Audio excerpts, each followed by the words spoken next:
Долго време ќе биде потребно да заздрават лузните од изгорениците на повредените во трагедијата во Кочани. Вака лекарите кои се уште прават реевалуација на нивната здравствена состојба ги објаснуваат повредите на пациентите од Кочани и на оние кои се вратија од странство, но и на тие што се лекуваа во земјава. Досега повторни прегледи од страна на стручен тим на лекари од Скопје кои одат во Кочанската болница се завршени на околу 140 млади луѓе, но евалуацијата продолжува и во наредните денови, потврдува за Канал 5 заменик министерот за здравство Јовица Андовски.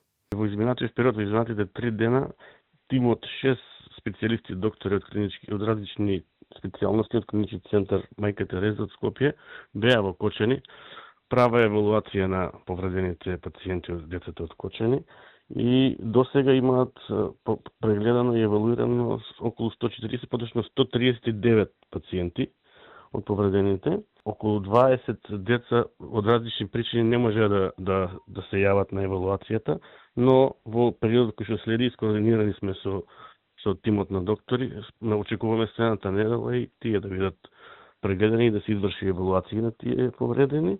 Резултатите од прегледите, длабочините на раните, зафатената површина на кожата и целосната моментална здравствена состојба всушност ќе бидат и проценка за Црвениот крст, за да го префрлат остатокот од собраните парични средства на оние на кои им е најпотребно. Досега од собраните околу 2,5 милиони евра, веќе се исплатени околу 1.700.000, дел за семејствата на починатите, а останатите за повредените.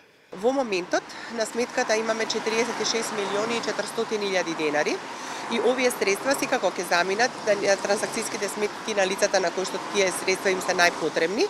Меѓутоа во моментот во теке проценката на сите оние кои што се лекуваат во странство и кои што се лекуваат во домашните болници од страна на комисија која што е компетентна, се со стручни лица кои што ја прават таа проценка.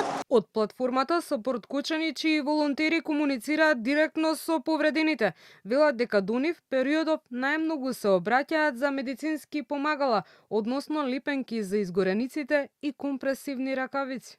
Имаме обезбедена донација од 40.000 евра од нашата диаспора во Италија, преку нивни средства.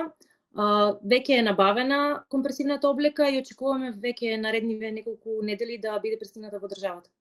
Има околу 6.000 евра директни донации директно на сметките на засегнатите лица. Инаку и после 2 месеца од трагедијата во која 62 лица ги загубија животите, а околу 200 беа повредени, 11 се уште се лекуваат во странство. За помош на семејствата на загинатите и повредените, опозицијската СДСМ предложи посебен закон, но власта го отфрли со оценка дека е обид за добивање на политички поени на сметка на трагедијата.